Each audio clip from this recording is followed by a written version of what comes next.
제3장 소송비용. 제1절 소송비용의 부담. 제98조 소송비용 부담의 원칙. 소송비용은 패소한 당사자가 부담한다. 제99조 원칙에 대한 예에 법원은 사정에 따라 승소한 당사자로 하여금 그 권리를 늘리거나 지키는데 필요하지 아니한 행위로 말미암은 소송비용 또는 상대방의 권리를 늘리거나 지키는데 필요한 행위로 말미암은 소송비용의 전부나 일부를 부담하게 할 수 있다. 제100조 원칙에 대한 예에 당사자가 적당한 시기에 공격이나 방어의 방법을 제출하지 아니하였거나 기일이나 기간의 준수를 게을리하였거나 그 밖에 당사자가 책임져야 할 사유로 소송이 지연된 때에는 법원은 지연됨으로 말미암은 소송비용의 전부나 일부를 승소한 당사자에게 부담하게 할 수 있다. 제101조 일부 패소의 경우에 당사자들이 부담할 소송비용은 법원이 정한다. 다만 사정에 따라 한쪽 당사자에게 소송비용의 전부를 부담하게 할 수 있다. 제102조 공동소송의 경우 1. 공동소송인은 소송비용을 균등하게 부담한다. 다만 법원은 사정에 따라 공동소송인에게 소송비용을 연대하여 부담하게 하거나 다른 방법으로 부담하게 할 수 있다. 이 제1항의 규정에 불구하고 법원은 권리를 늘리거나 지키는데 필요하지 아니한 행위로 생긴 소송비용은 그 행위를 한 당사자에게 부담하게 할 수 있다.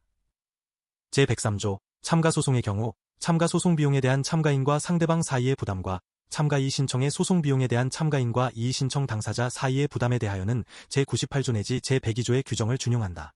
제104조 각 심급의 소송비용의 재판. 법원은 사건을 완결하는 재판에서 직권으로 그 심급의 소송비용 전부에 대하여 재판하여야 한다. 다만 사정에 따라 사건의 일부나 중간의 다툼에 관한 재판에서 그 비용에 대한 재판을 할 수 있다. 제105조 소송의 총비용에 대한 재판. 상급법원이 본안의 재판을 바꾸는 경우 또는 사건을 환송받거나 이송받은 법원이 그 사건을 완결하는 재판을 하는 경우에는 소송의 총비용에 대하여 재판하여야 한다. 제106조 화해한 경우의 비용 부담. 당사자가 법원에서 화해한 경우 제231조의 경우를 포함한다. 화해 비용과 소송 비용의 부담에 대하여 특별히 정한 바가 없으면 그 비용은 당사자들이 각자 부담한다. 제107조 제3자의 비용 상한 1.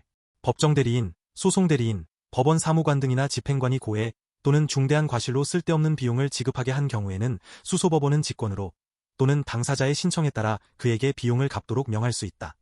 이 법정대리인 또는 소송대리인으로서 소송행위를 한 사람이 그 대리권 또는 소송행위에 필요한 권한을 받았음을 증명하지 못하거나 추인을 받지 못한 경우에 그 소송행위로 말미암아 발생한 소송비용에 대하여는 제1항의 규정을 준용한다. 3. 제1항 및 제2항의 결정에 대하여는 즉시 항고를 할 수 있다. 제108조 무권대리인의 비용 부담. 제107조 제2항의 경우에 소가 각하된 경우에는 소송비용은 그 소송행위를 한 대리인이 부담한다. 제109조 변호사의 보수와 소송비용 1. 소송을 대리한 변호사에게 당사자가 지급하였거나 지급할 보수는 대법원 규칙이 정하는 금액의 범위 안에서 소송비용으로 인정한다. 이 제1항의 소송비용을 계산할 때에는 여러 변호사가 소송을 대리하였더라도 한 변호사가 대리한 것으로 본다. 제110조 소송비용액의 확정 결정 1.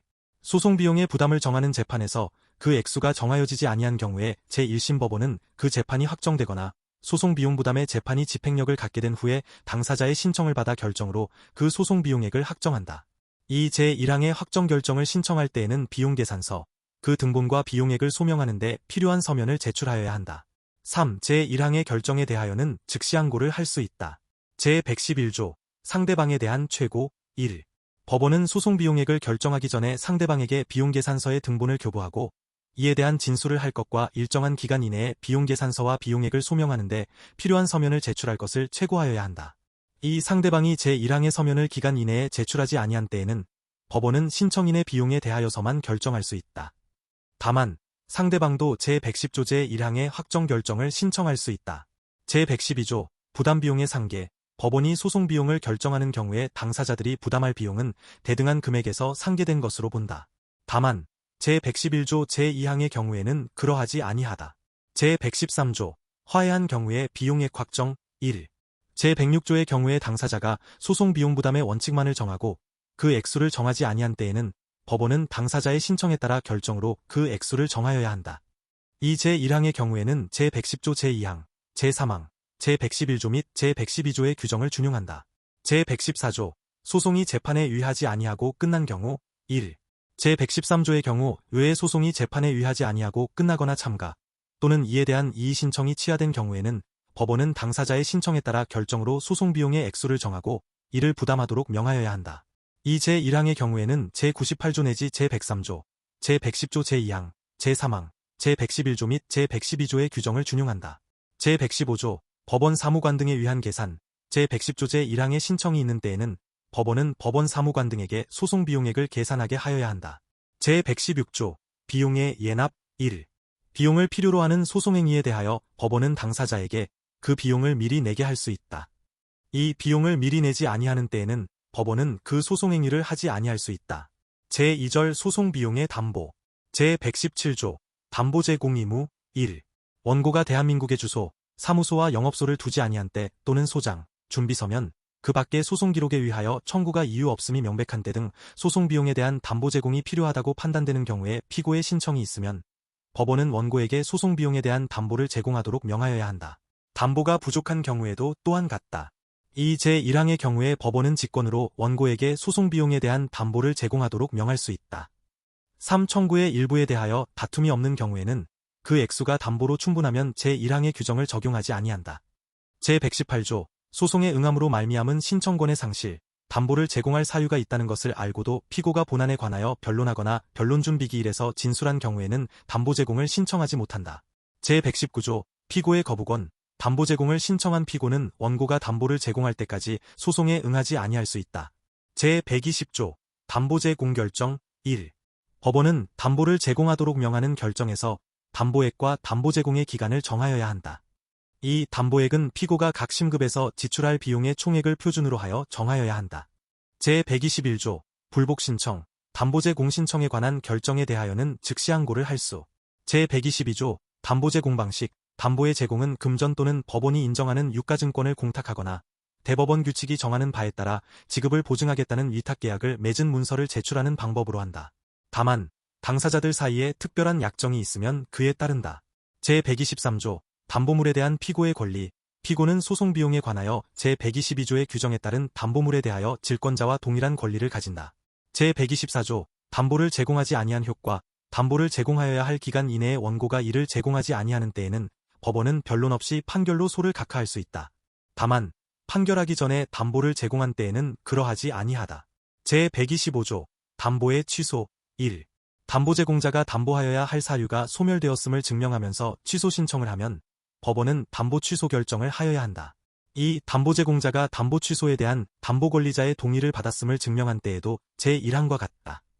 3. 소송이 완결된 뒤 담보 제공자가 신청하면 법원은 담보 권리자에게 일정한 기간 이내에 그 권리를 행사하도록 최고하고 담보 권리자가 그 행사를 하지 아니하는 때에는 담보 취소에 대하여 동의한 것으로 본다. 4. 제1항과 제2항의 규정에 따른 결정에 대하여는 즉시 항고를 할 수 있다.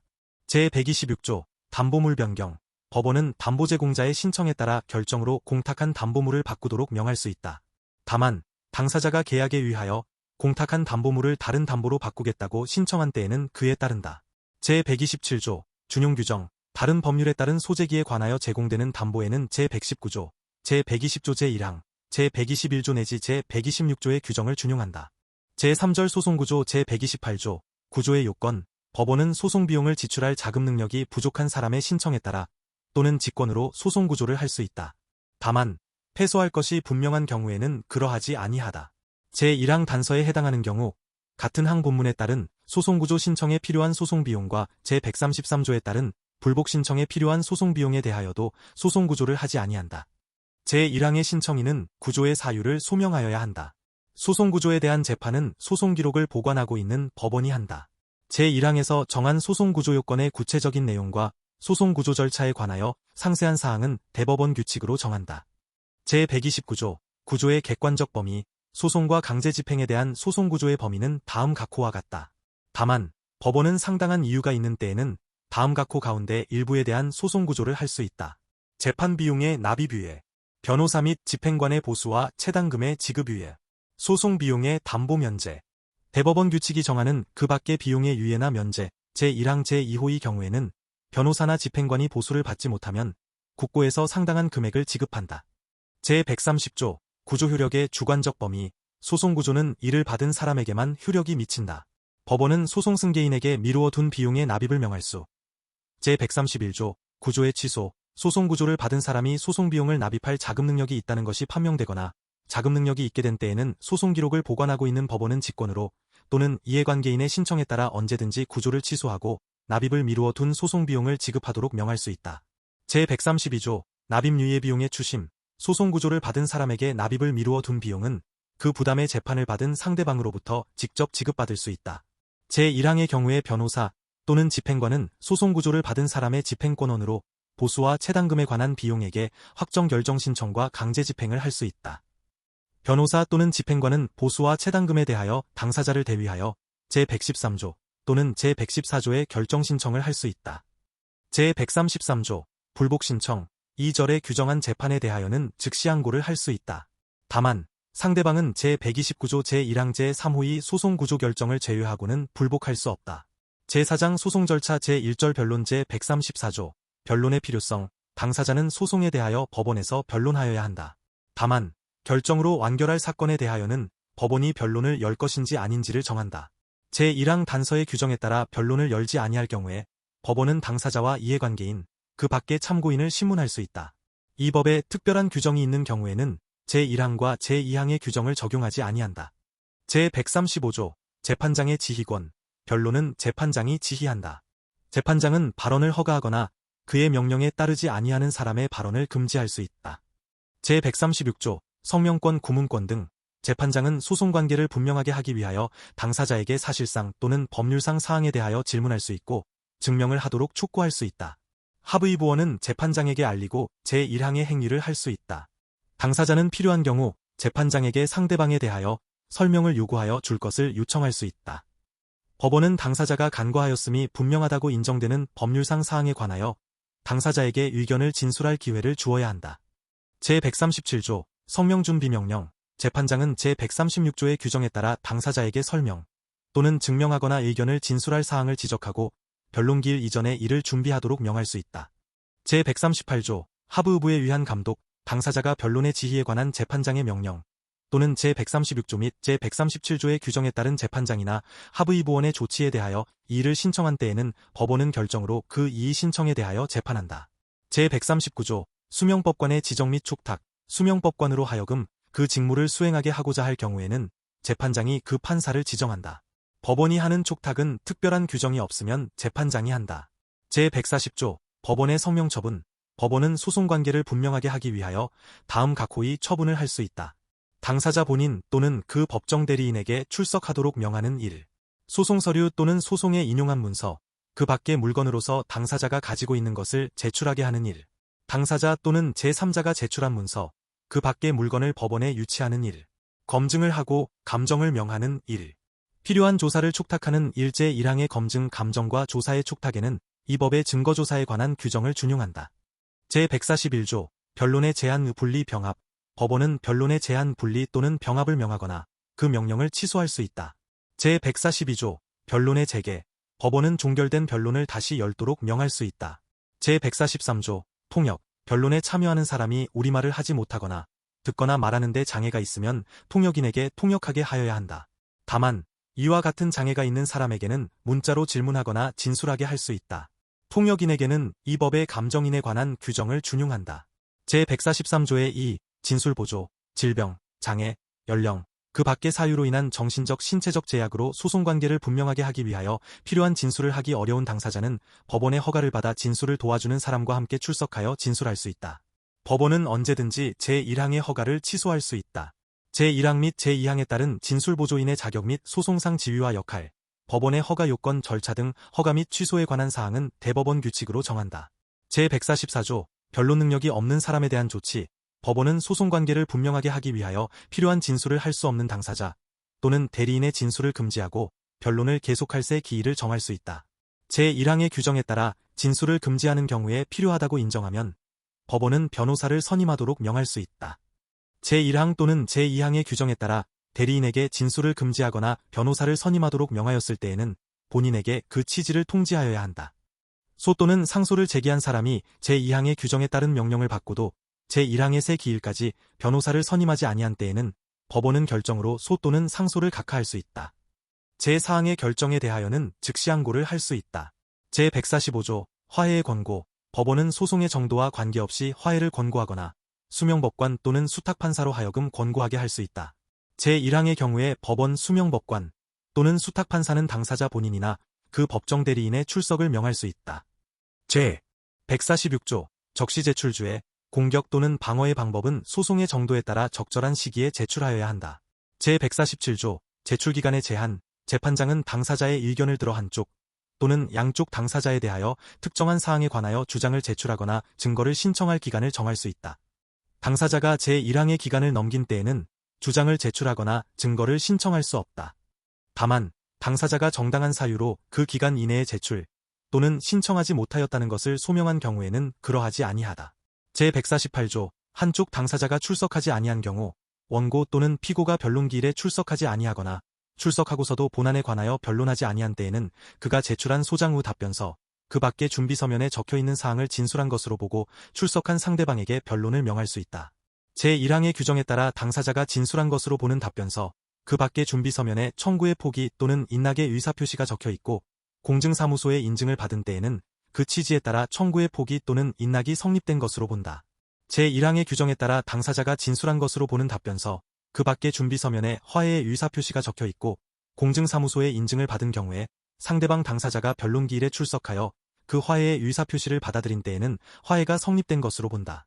제149조 실기한 공격 방어 방법에 각하 당사자가 제146조의 규정을 어기어 고해 또는 중대한 과실로 공격 또는 방어 방법을 뒤늦게 제출함으로써 소송의 완결을 지연시키게 하는 것으로 인정할 때에는 법원은 직권으로 또는 상대방의 신청에 따라 결정으로 이를 각하할 수 있다. 당사자가 제출한 공격 또는 방어 방법의 취지가 분명하지 아니한 경우에 당사자가 필요한 설명을 하지 아니하거나 설명할 기일에 출석하지 아니한 때에는 법원은 직권으로 또는 상대방의 신청에 따라 결정으로 이를 각하할 수 있다. 제150조 자백간주 당사자가 변론에서 상대방이 주장하는 사실을 명백히 다투지 아니한 때에는 그 사실을 자백한 것으로 본다. 다만 변론 전체의 취지로 보아 그 사실에 대하여 다툰 것으로 인정되는 경우에는 그러하지 아니하다. 상대방이 주장한 사실에 대하여 알지 못하다고 진술한 때에는 그 사실을 다툰 것으로 추정한다. 당사자가 변론기일에 출석하지 아니하는 경우에는 제1항의 규정을 준용한다. 다만 공시송달의 방법으로 기일통지서를 송달받은 당사자가 출석하지 아니한 경우에는 그러하지 아니하다. 제151조 소송 절차에 관한 이의권 당사자는 소송 절차에 관한 규정에 어긋난 것임을 알거나 알 수 있었을 경우에 바로 이의를 제기하지 아니하면 그 권리를 잃는다. 다만 그 권리가 포기할 수 없는 것인 때에는 그러하지 아니하다. 제152조 변론조서의 작성 법원 사무관 등은 변론기일에 참여하여 기일마다 조서를 작성하여야 한다. 다만 변론을 녹음하거나 속기하는 경우 그 밖에 이에 준하는 특별한 사정이 있는 경우에는 법원 사무관 등을 참여시키지 아니하고 변론기일을 열 수 있다. 재판장은 필요하다고 인정하는 경우 법원 사무관 등을 참여시키지 아니하고 변론기일 및 변론준비기일 외의 기일을 열 수 있다. 제1항 단서 및 제2항의 경우에는 법원 사무관 등은 그 기일이 끝난 뒤에 재판장의 설명에 따라 조서를 작성하고 그 취지를 덧붙여 적어야 한다. 제153조 형식적 기재사항 조서에는 법원 사무관 등이 다음 각 호의 사항을 적고 재판장과 법원 사무관 등이 기명날인 또는 서명한다. 다만 재판장이 기명날인 또는 서명할 수 없는 사유가 있는 때에는 하부의부원이 그 사유를 적은 뒤에 기명날인 또는 서명하며 법관 모두가 기명날인 또는 서명할 수 없는 사유가 있는 때에는 법원 사무관 등이 그 사유를 적는다. 1. 사건의 표시 2. 법관과 법원 사무관 등의 성명 3. 출석한 검사의 성명 4. 출석한 당사자, 대리인, 통역인과 출석하지 아니한 당사자의 성명 5. 변론의 날짜와 장소 6. 변론의 공개 여부와 공개하지 아니한 경우에는 그 이유 제154조 실질적 기재사항 조서에는 변론의 요지를 적되 특히 다음 각 호의 사항을 분명히 하여야 한다. 1. 화해, 청구의 포기 인락, 소의 취하와 자백 2. 증인, 감정인의 선서와 진술 3. 검증의 결과 4. 재판장이 적도록 명한 사항과 당사자의 청구에 따라 적는 것을 허락한 사항 5. 서면으로 작성되지 아니한 재판 6. 재판의 선고 제155조 조서기재의 생략 등 조서에 적을 사항은 대법원 규칙이 정하는 바에 따라 생략할 수 있다. 다만 당사자의 이의가 있으면 그러하지 아니하다. 변론 방식에 관한 규정의 준수, 화해, 청구의 포기 인락, 소의 취하와 자백에 대하여는 제1항 본문이 규정을 적용하지 아니한다. 제156조 서면 등의 인용 첨부, 조서에는 서면, 사진, 그 밖에 법원이 적당하다고 인정한 것을 인용하고 소송 기록에 붙여 이를 조서의 일부로 삼을 수 있다. 제157조 관계인의 조서 낭독 등 청구권, 조서는 관계인이 신청하면 그에게 읽어주거나 보여주어야 한다. 제158조 조서의 증명력, 변론 방식에 관한 규정이 지켜졌다는 것은 조서로만 증명할 수 있다. 다만 조서가 없어진 때에는 그러하지 아니하다. 제159조 변론의 속기와 녹음. 법원은 필요하다고 인정하는 경우에는 변론의 전부 또는 일부를 녹음하거나 속기자로 하여금 받아 적도록 명할 수 있으며, 당사자가 녹음 또는 속기를 신청하면 특별한 사유가 없는 한 일을 명하여야 한다. 제1항의 녹음 테이프와 속기록은 조서의 일부로 삼는다.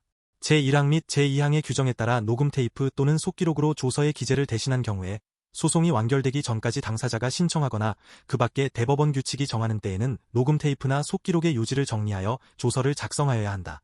제3항의 규정에 따라 조서가 작성된 경우에는 재판이 확정되거나 양쪽 당사자의 동의가 있으면 법원은 녹음 테이프와 속기록을 폐기할 수 있다. 이 경우 당사자가 녹음 테이프와 속기록을 폐기한다는 통지를 받은 날부터 2주 이내에 이의를 제기하지 아니하면 폐기에 대하여 동의한 것으로 본다. 제160조 다른 조서에 준용하는 규정. 법원 수명법관 또는 수탁판사의 신문 또는 신문과 증거조사에는 제152조 내지 제159조의 규정을 준용한다. 제161조 신청 또는 진술의 방법. 신청 그 밖의 진술은 특별한 규정이 없는 한 서면 또는 말로 할 수 있다. 말로 하는 경우에는 법원 사무관 등의 앞에서 하여야 한다. 제2항의 경우에 법원 사무관 등은 신청 또는 진술의 취지에 따라 조서 또는 그 밖의 서면을 작성한 뒤 기명날인 또는 서명하여야 한다. 제162조 소송기록의 열람과 증명서의 교부 청구. 당사자나 이해관계를 소명한 제3자는 대법원 규칙이 정하는 바에 따라 소송기록의 열람 복사, 재판서 조서의 정본 등본 초본이 교부 또는 소송에 관한 사항의 증명서의 교부를 법원 사무관 등에게 신청할 수 있다. 누구든지 권리구제 학술연구 또는 공익적 목적으로 대법원 규칙으로 정하는 바에 따라 법원 사무관 등에게 재판이 확정된 소송기록의 열람을 신청할 수 있다. 다만 공개를 금지한 변론에 관련된 소송기록에 대하여는 그러하지 아니하다. 법원은 제2항에 따른 열람 신청 시 당해 소송관계인이 동의하지 아니하는 경우에는 열람하게 하여서는 아니 된다. 이 경우 당해 소송관계인의 범위 및 동의 등에 관하여 필요한 사항은 대법원 규칙으로 정한다.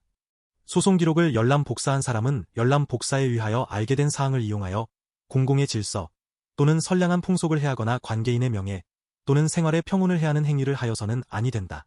제1항 및 제2항의 신청에 대하여는 대법원 규칙이 정하는 수수료를 내야 한다. 재판서 조서의 정본 등본 초본에는 그 취지를 적고 법원 사무관 등이 기명날인 또는 서명하여야 한다. 제163조 비밀보호를 위한 열람 등의 제한. 다음 각호 가운데 어느 하나에 해당한다는 소명이 있는 경우에는 법원은 당사자의 신청에 따라 결정으로 소송기록 중 비밀이 적혀있는 부분의 열람 복사, 재판서 조서 중 비밀이 적혀있는 부분의 정본 등본 초본이 교부를 신청할 수 있는 자를 당사자로 한정할 수 있다. 1. 소송기록 중에 당사자의 사생활에 관한 중대한 비밀이 적혀있고 제3자에게 비밀 기재 부분의 열람 등을 허용하면 당사자의 사회생활에 지장이 클 우려가 있는 때 2.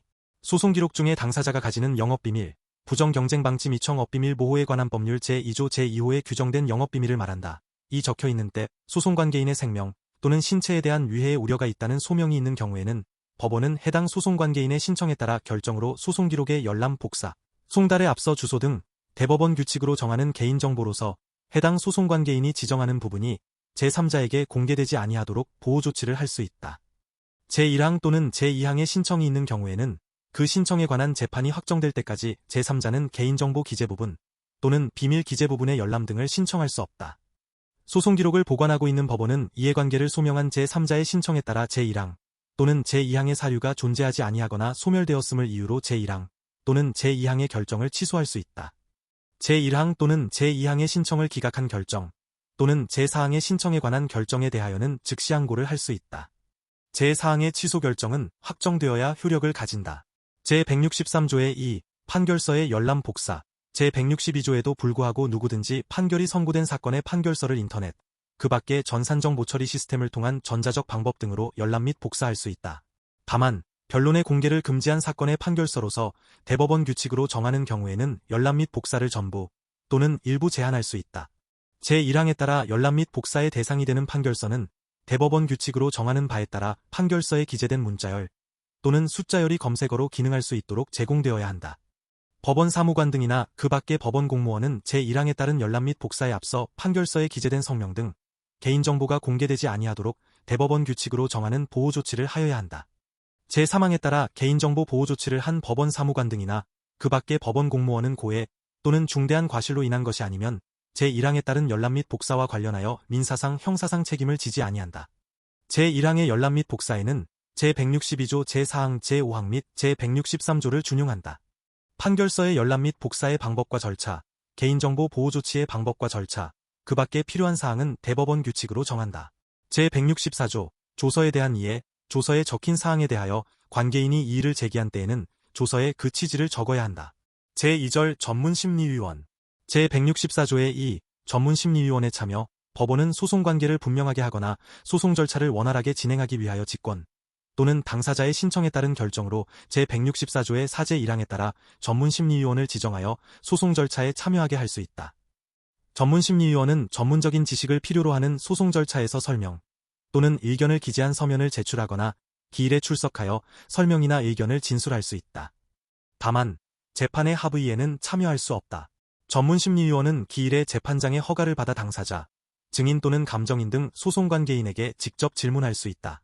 법원은 제2항에 따라 전문심리위원이 제출한 서면이나 전문심리위원의 설명 또는 의견의 진술에 관하여 당사자에게 구술 또는 서면에 의한 의견 진술의 기회를 주어야 한다. 제164조의 3. 전문심리위원 참여 결정의 취소 법원은 상당하다고 인정하는 때에는 직권이나 당사자의 신청으로 제164조의 2제 1항에 따른 결정을 취소할 수 있다. 제1항에도 불구하고 당사자가 합의로 제164조의 2제 1항에 따른 결정을 취소할 것을 신청하는 때에는 법원은 그 결정을 취소하여야 한다. 제164조의 4. 전문심리위원의 지정 등 법원은 제164조의 2제 1항에 따라 전문심리위원을 소송 절차에 참여시키는 경우 당사자의 의견을 들어 각 사건마다 1인 이상의 전문심리위원을 지정하여야 한다. 전문심리위원에게는 대법원 규칙으로 정하는 바에 따라 수당을 지급하고 필요한 경우에는 그 밖의 여비, 일당 및 숙박료를 지급할 수 있다. 전문심리위원의 지정에 관하여 그 밖에 필요한 사항은 대법원 규칙으로 정한다. 제164조의 5. 전문심리위원의 제척 및 기피 전문심리위원에게 제41조부터 제45조까지 및 제47조를 준용한다.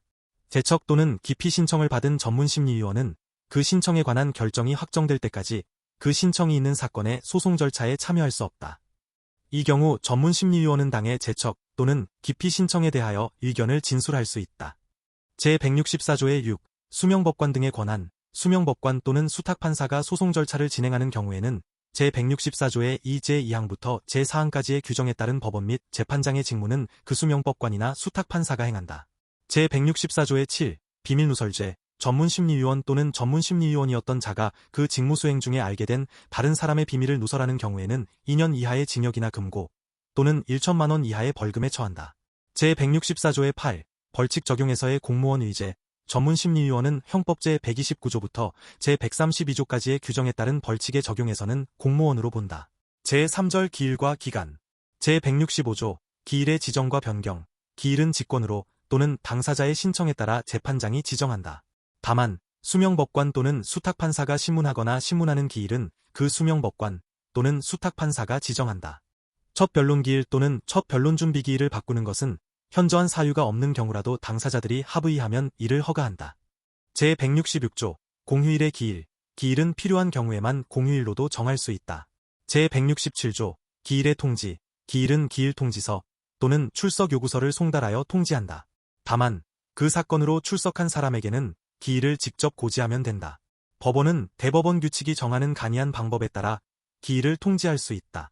이 경우 기일에 출석하지 아니한 당사자 유증인 또는 감정인 등에 대하여 법률상의 제재, 그 밖에 기일을 게을리함에 따른 불이익을 줄 수 없다. 제168조 출석 승낙서의 효력 소송관계인이 일정한 기일에 출석하겠다고 적은 서면을 제출한 때에는 기일 통지서 또는 출석 요구서를 송달한 것과 같은 효력을 가진다. 제169조 기일의 시작 기일은 사건과 당사자의 이름을 부름으로써 시작된다. 제170조 기간의 계산 기간의 계산은 민법에 따른다. 제171조 기간의 시작 기간을 정하는 재판의 시작되는 때를 정하지 아니한 경우에 그 기간은 재판의 효력이 생긴 때부터 진행한다. 제172조 기간의 신축 부과기간 법원은 법정기간 또는 법원이 정한 기간을 늘리거나 줄일 수 있다. 다만 불변기간은 그러하지 아니하다. 법원은 불변기간에 대하여 주소 또는 거소가 멀리 떨어진 곳에 있는 사람을 위하여 부과기간을 정할 수 있다. 재판장 수명법관 또는 수탁판사는 제1항 및 제2항의 규정에 따라 법원이 정한 기간 또는 자신이 정한 기간을 늘리거나 줄일 수 있다. 제173조 소송행위의 추후 보완 당사자가 책임질 수 없는 사유로 말미암아 불변기간을 지킬 수 없었던 경우에는 그 사유가 없어진 날부터 2주 이내에 게을리한 소송행위를 보완할 수 있다. 다만 그 사유가 없어질 당시 외국에 있던 당사자에 대하여는 이 기간을 30일로 한다. 제1항의 기간에 대하여는 제172조의 규정을 적용하지 아니한다.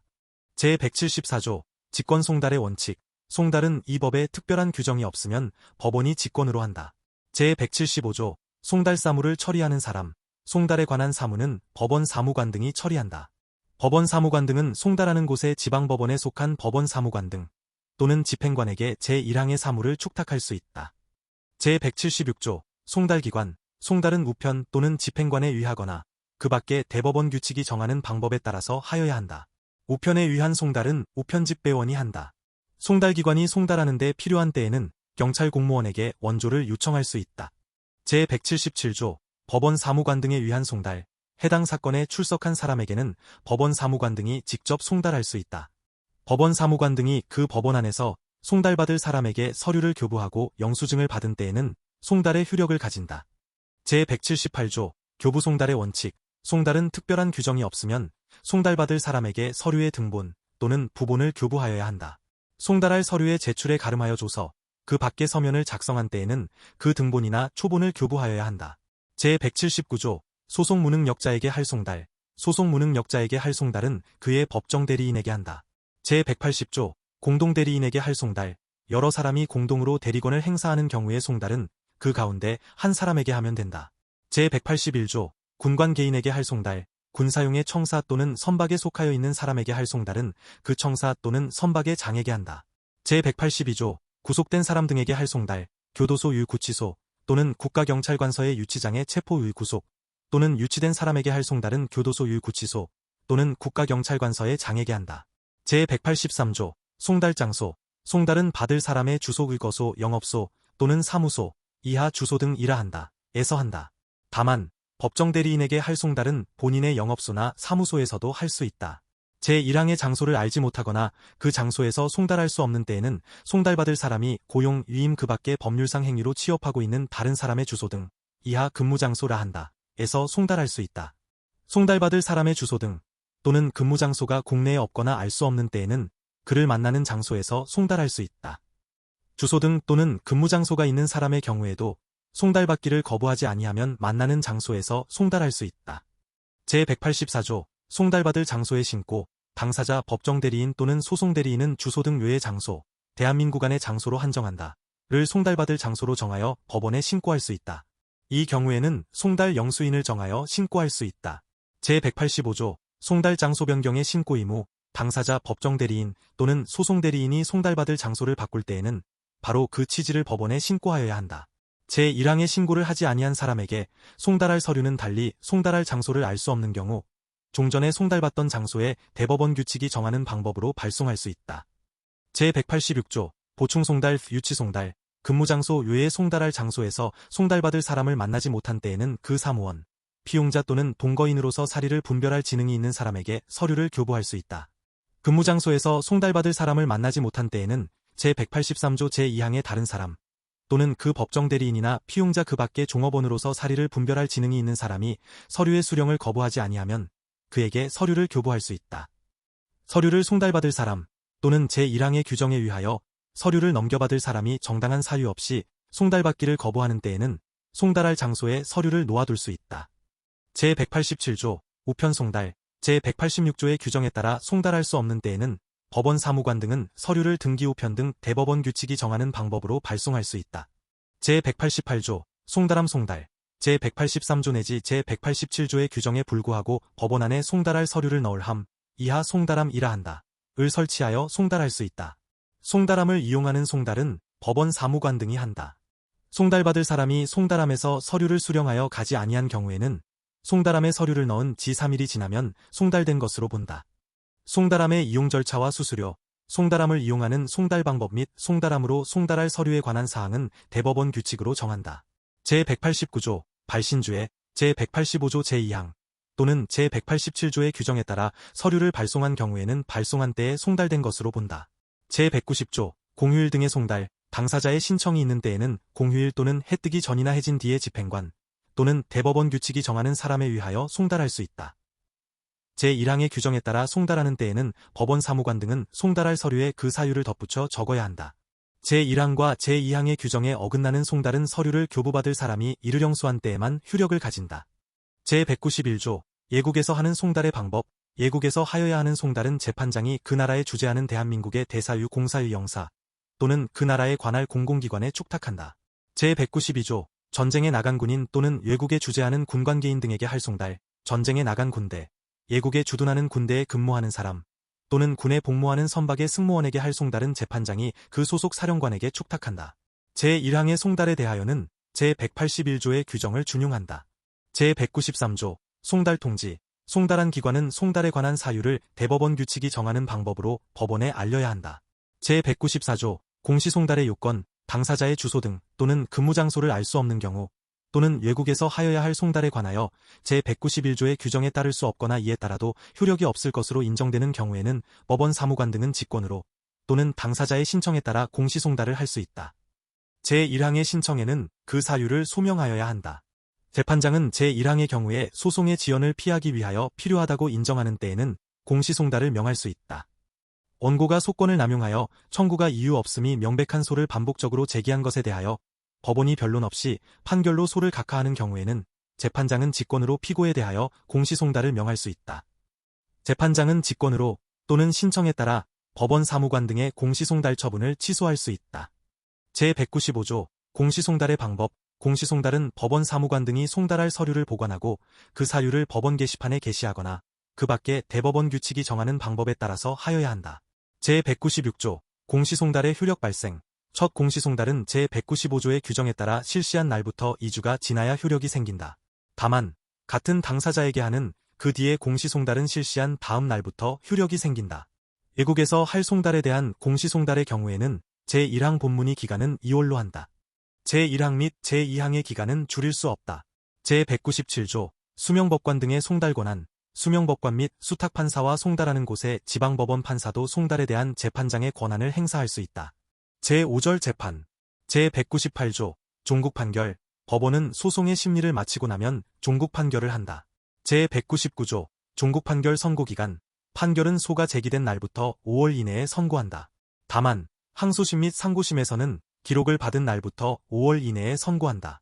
제200조 일부 판결. 법원은 소송의 일부에 대한 심리를 마친 경우 그 일부에 대한 종국 판결을 할 수 있다. 변론을 병합한 여러 개의 소송 가운데 한 개의 심리를 마친 경우와 본소나 반소의 심리를 마친 경우에는 제1항의 규정을 준용한다. 제201조 중간 판결. 법원은 독립된 공격 또는 방어의 방법, 그 밖의 중간의 다툼에 대하여 필요한 때에는 중간 판결을 할 수 있다. 청구의 원인과 액수에 대하여 다툼이 있는 경우에 그 원인에 대하여도 중간 판결을 할 수 있다. 제202조 자유심 증주에. 법원은 변론 전체의 취지와 증거조사의 결과를 참작하여 자유로운 심증으로 사회정의와 형평의 이념에 입각하여 논리와 경험의 법칙에 따라 사실주장이 진실한지 아닌지를 판단한다.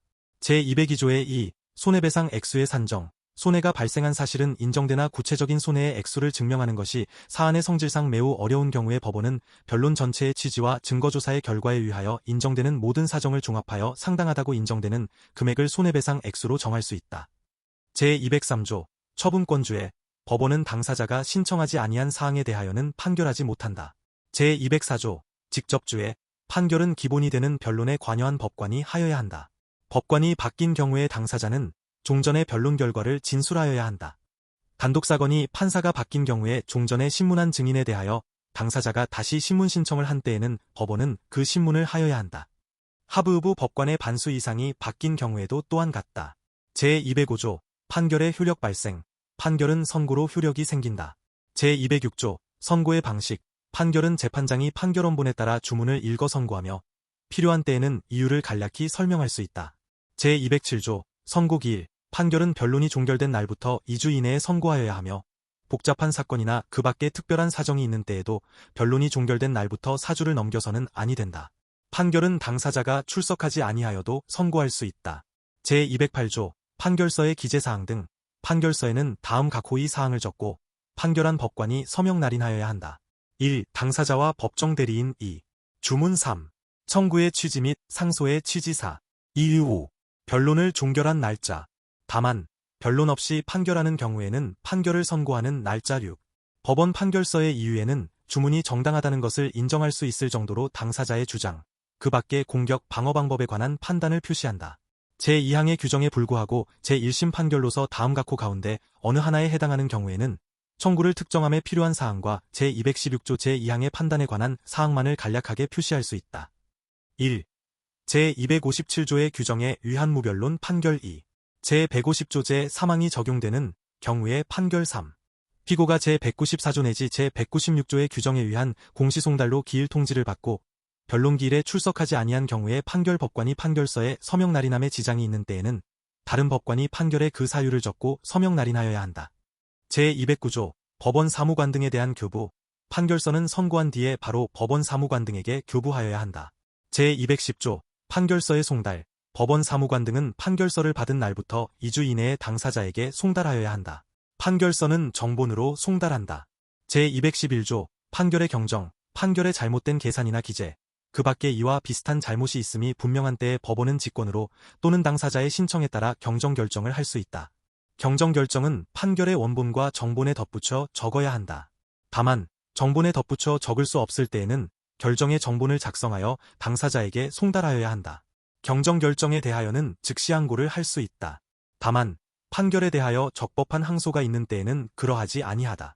제212조 재판의 누락, 법원이 청구의 일부에 대하여 재판을 누락한 경우에 그 청구 부분에 대하여는 그 법원이 계속하여 재판한다. 소송 비용의 재판을 누락한 경우에는 법원은 직권으로 또는 당사자의 신청에 따라 그 소송 비용에 대한 재판을 한다. 이 경우 제114조의 규정을 준용한다. 제2항의 규정에 따른 소송 비용의 재판은 본안 판결에 대하여 적법한 항소가 있는 때에는 그 효력을 잃는다. 이 경우 항소법원은 소송의 총비용에 대하여 재판을 한다. 제213조 가집행의 선고, 재산권의 청구에 관한 판결은 가집행의 선고를 붙이지 아니할 상당한 이유가 없는 한 직권으로 담보를 제공하거나 제공하지 아니하고 가집행을 할 수 있다는 것을 선고하여야 한다. 다만 어음금, 수표금 청구에 관한 판결에는 담보를 제공하게 하지 아니하고 가집행의 선고를 하여야 한다. 법원은 직권으로 또는 당사자의 신청에 따라 채권 전액을 담보로 제공하고 가집행을 면제받을 수 있다는 것을 선고할 수 있다. 제1항 및 제2항의 선고는 판결 주문에 적어야 한다. 제214조 소송비용 담보 규정의 준용, 제213조의 담보에는 제122조 유의, 제123조 유의, 제125조 및 제126조의 규정을 준용한다. 제215조 가집행 선고의 실효, 가집행의 원상회복과 손해배상, 가집행의 선고는 그 선고 또는 본안 판결을 바꾸는 판결의 선고로 바뀌는 한도에서 그 효력을 잃는다. 본안 판결을 바꾸는 경우에는 법원은 피고의 신청에 따라 그 판결에서 가집행의 선고에 따라 지급한 물건을 돌려줄 것과 가집행으로 말미암은 손해 또는 그 면제를 받기 위하여 입은 손해를 배상할 것을 원고에게 명하여야 한다. 가집행의 선고를 바꾼 뒤 본안 판결을 바꾸는 경우에는 제2항의 규정을 준용한다. 제216조 기판력의 객관적 범위, 확정 판결은 주문에 포함된 것에 한하여 기판력을 가진다. 상계를 주장한 청구가 성립되는지 아닌지의 판단은 상계하자고 대항한 액수에 한하여 기판력을 가진다. 제217조 예국재판의 승인, 예국법원의 확정 판결 또는 이와 동일한 효력이 인정되는 재판, 이하 확정 재판 등 이라한다. 은 다음 각호의 요건을 모두 갖추어야 승인된다. 1. 대한민국의 법령 또는 조약에 따른 국제재판관할의 원칙상 그 예국법원의 국제재판관할권이 인정될 것. 2. 패소한 피고가 소장 또는 이에 준하는 서면 및 기일 통지서나 명령을 적법한 방식에 따라 방어에 필요한 시간 여유를 두고 송달받았거나 공시송달이나 이와 비슷한 송달에 의한 경우를 제외한다. 송달받지 아니하였더라도 소송에 응하였을 것. 3. 그 확정재판 등의 내용 및 소송 절차에 비추어 그 확정재판 등의 승인이 대한민국의 선량한 풍속이나 그 밖의 사회질서에 어긋나지 아니할 것. 4. 상호보증이 있거나 대한민국과 그 예국법원이 속하는 국가에 있어 확정재판 등의 승인 요건이 현저히 균형을 상실하지 아니하고 중요한 점에서 실질적으로 차이가 없을 것. 법원은 제1항의 요건이 충족되었는지에 관하여 직권으로 조사하여야 한다. 제217조의 2. 손해배상에 관한 확정재판 등의 승인, 법원은 손해배상에 관한 확정재판 등이 대한민국의 법률 또는 대한민국이 체결한 국제조약의 기본질서에 현저히 반하는 결과를 초래할 경우에는 해당 확정재판 등의 전부 또는 일부를 승인할 수 없다. 법원은 제1항의 요건을 심리할 때에는 예국법원이 인정한 손해배상의 범위에 변호사 보수를 비롯한 소송과 관련된 비용과 경비가 포함되는지와 그 범위를 고려하여야 한다. 제218조 기판력의 주관적 범위, 확정 판결은 당사자, 변론을 종결한 뒤의 승계인, 변론 없이 한 판결의 경우에는 판결을 선고한 뒤에 승계인 또는 그를 위하여 청구의 목적물을 소지한 사람에 대하여 효력이 미친다. 제1항의 경우에 당사자가 변론을 종결할 때, 변론 없이 한 판결의 경우에는 판결을 선고할 때까지 승계 사실을 진술하지 아니한 때에는 변론을 종결한 뒤, 변론 없이 한 판결의 경우에는 판결을 선고한 뒤에 승계한 것으로 추정한다. 다른 사람을 위하여 원고나 피고가 된 사람에 대한 확정 판결은 그 다른 사람에 대하여도 효력이 미친다. 가집행의 선고에는 제1항 내지 제3항의 규정을 준용한다. 제219조, 변론 없이 하는 소에 각하, 부적법한 소로서 그 흠을 보정할 수 없는 경우에는 변론 없이 판결로 소를 각하할 수 있다. 제219조의 2, 소권 남용에 대한 제재, 원고가 소권, 항소권을 포함한다. 을 남용하여 청구가 이유 없음이 명백한 소를 반복적으로 제기한 경우에는 법원은 결정으로 500만 원 이하의 과태료에 처한다. 제220조, 화해, 청구의 포기 인락조서의 효력, 화해, 청구의 포기 인락을 변론조서, 변론준비기일조서에 적은 때에는 그 조서는 확정 판결과 같은 효력을 가진다. 제221조, 결정, 명령의 고지, 결정과 명령은 상당한 방법으로 고지하면 효력을 가진다.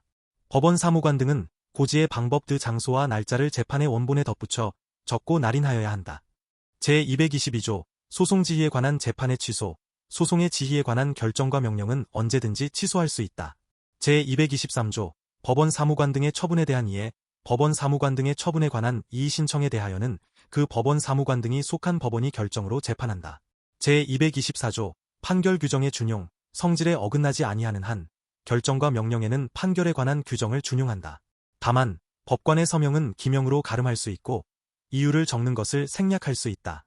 이 법에 따른 과태료 재판에는 비송사건 절차법 제248조 및 제250조 가운데 검사에 관한 규정을 적용하지 아니한다. 제6절 화해권 고결정, 제225조 결정에 의한 화해권고, 법원 수명법관 또는 수탁판사는 소송의 계속 중인 사건에 대하여 직권으로 당사자의 이익, 그 밖의 모든 사정을 참작하여 청구의 취지에 어긋나지 아니하는 범위 안에서 사건의 공평한 해결을 위한 화해권 고결정을 할 수 있다. 법원 사무관 등은 제1항의 결정 내용을 적은 조서 또는 결정서의 정본을 당사자에게 송달하여야 한다. 다만 그 송달은 제185조 제2항 제187조 또는 제194조에 규정한 방법으로는 할 수 없다. 제226조 결정에 대한 이의 신청, 당사자는 제225조의 결정에 대하여 그 조서 또는 결정서의 정본을 송달받은 날부터 2주 이내에 이의를 신청할 수 있다. 다만 그 정본이 송달되기 전에도 이의를 신청할 수 있다. 제1항의 기간은 불변기간으로 한다. 제227조 이의 신청의 방식, 이의 신청은 이의 신청서를 화해권 고결정을 한 법원에 제출함으로써 한다. 이의 신청서에는 다음 각호의 사항을 적어야 한다. 1. 당사자와 법정 대리인 2. 화해권 고결정의 표시와 그에 대한 이의 신청의 취지 이의 신청서에는 준비서면에 관한 규정을 준용한다. 제226조 제1항의 규정에 따라 이의를 신청한 때에는 이의 신청의 상대방에게 이의 신청서의 부본을 송달하여야 한다. 제228조 이의 신청의 취하, 이의 신청을 한 당사자는 그 심급의 판결이 선고될 때까지 상대방의 동의를 얻어 이의 신청을 취하할 수 있다. 제1항의 취하에는 제266조 제3항 내지 제6항을 준용한다. 이 경우 소는 이의 신청으로 본다. 제229조 이의 신청권의 포기, 이의 신청권은 그 신청 전까지 포기할 수 있다. 이의 신청권의 포기는 서면으로 하여야 한다. 제2항의 서면은 상대방에게 송달하여야 한다. 제230조 이의 신청의 각하, 법원 수명법관 또는 수탁판사는 이의 신청이 법령상의 방식에 어긋나거나 신청권이 소멸된 뒤에 것임이 명백한 경우에는 그 흠을 보정할 수 없으면 결정으로 이를 각하하여야 하며, 수명법관 또는 수탁판사가 각하하지 아니한 때에는 수소법원이 결정으로 각하한다. 제1항의 결정에 대하여는 즉시 항고를 할 수 있다. 제231조 화해권 고결정의 효력, 화해권 고결정은 다음 각호 가운데 어느 하나에 해당하면 재판상 화해와 같은 효력을 가진다. 1. 제226조 제1항의 기간 이내에 이의 신청이 없는 때 2. 이의 신청에 대한 각하 결정이 확정된 때 3. 당사자가 이의 신청을 취하하거나 이의 신청권을 포기한 때 제232조 이의 신청에 의한 소송 복귀 등 이의 신청이 적법한 때에는 소송은 화해권 고결정 이전의 상태로 돌아간다. 이 경우 그 이전에 행한 소송행위는 그대로 효력을 가진다. 화해권 고결정은 그 심급에서 판결이 선고된 때에는 그 효력을 잃는다. 제7절 소송 절차의 중단과 중지. 제233조 당사자의 사망으로 말미암은 중단, 당사자가 죽은 때에 소송 절차는 중단된다. 이 경우 상속인 상속재산관리인 그 밖의 법률에 의하여 소송을 계속하여 수행할 사람이 소송 절차를 수계하여야 한다. 상속인은 상속 포기를 할 수 있는 동안 소송 절차를 수계하지 못한다. 제234조 법인의 합병으로 말미암은 중단, 당사자인 법인이 합병에 의하여 소멸된 때에 소송 절차는 중단된다. 이 경우 합병에 의하여 설립된 법인 또는 합병한 뒤에 존속법인이 소송 절차를 수계하여야 한다. 제235조 소송 능력의 상실, 법정 대리권의 소멸로 말미암은 중단, 당사자가 소송 능력을 잃은 때 또는 법정 대리인이 죽거나 대리권을 잃은 때에 소송 절차는 중단된다. 이 경우 소송 능력을 회복한 당사자 또는 법정 대리인이 된 사람이 소송 절차를 수계하여야 한다. 제236조 수탁자의 임무가 끝남으로 말미암은 중단, 신탁으로 말미암은 수탁자의 위탁 임무가 끝난 때에 소송 절차는 중단된다. 이 경우 새로운 수탁자가 소송 절차를 수계하여야 한다. 제237조 자격상실로 말미암은 중단, 일정한 자격에 의하여 자기 이름으로 남을 위하여 소송 당사자가 된 사람이 그 자격을 잃거나 죽은 때에 소송 절차는 중단된다. 이 경우 같은 자격을 가진 사람이 소송 절차를 수계하여야 한다. 제53조의 규정에 따라 당사자가 될 사람을 선정한 소송에서 선정된 당사자 모두가 자격을 잃거나 죽은 때에 소송 절차는 중단된다. 이 경우 당사자를 선정한 사람 모두 또는 새로 당사자로 선정된 사람이 소송 절차를 수계하여야 한다. 제238조 소송 대리인이 있는 경우에 제1, 소송 대리인이 있는 경우에는 제233조 제1항, 제234조 내지 제237조의 규정을 적용하지 아니한다. 제239조 당사자의 파산으로 말미암은 중단, 당사자가 파산 선고를 받은 때에 파산재단에 관한 소송 절차는 중단된다. 이 경우 채무자 회생 및 파산에 관한 법률에 따른 수계가 이루어지기 전에 파산 절차가 해지되면 파산 선고를 받은 자가 당연히 소송 절차를 수계한다. 제240조 파산 절차의 해지로 말미암은 중단, 채무자 회생 및 파산에 관한 법률에 따라 파산재단에 관한 소송의 수계가 이루어진 뒤 파산 절차가 해지된 때에 소송 절차는 중단된다. 이 경우 파산 선고를 받은 자가 소송 절차를 수계하여야 한다. 제241조 상대방의 수계 신청권, 소송 절차의 수계 신청은 상대방도 할 수 있다. 제242조 수계 신청의 통지, 소송 절차의 수계 신청이 있는 때에는 법원은 상대방에게 이를 통지하여야 한다. 제243조 수계 신청에 대한 재판, 소송 절차의 수계 신청은 법원이 직권으로 조사하여 이유가 없다고 인정한 때에는 결정으로 기각하여야 한다. 재판이 송달된 뒤에 중단된 소송 절차의 수계에 대하여는 그 재판을 한 법원이 결정하여야 한다. 제244조 직권에 의한 속행명령, 법원은 당사자가 소송 절차를 수계하지 아니하는 경우에 직권으로 소송 절차를 계속하여 진행하도록 명할 수 있다. 제245조 법원의 직무집행 불가능으로 말미암은 중지, 천재지변, 그 밖의 사고로 법원이 직무를 수행할 수 없을 경우에 소송 절차는 그 사고가 소멸될 때까지 중지된다. 제246조 당사자의 장애로 말미암은 중지, 당사자가 일정하지 아니한 기간 동안 소송행위를 할 수 없는 장애 사유가 생긴 경우에는 법원은 결정으로 소송 절차를 중지하도록 명할 수 있다. 법원은 제1항의 결정을 취소할 수 있다. 제247조 소송 절차 정지의 효과, 판결의 선고는 소송 절차가 중단된 중에도 할 수 있다. 소송 절차의 중단 또는 중지는 기간의 진행을 정지시키며 소송 절차의 수계 사실을 통지한 때 또는 소송 절차를 다시 진행한 때부터 전체 기간이 새로이 진행된다.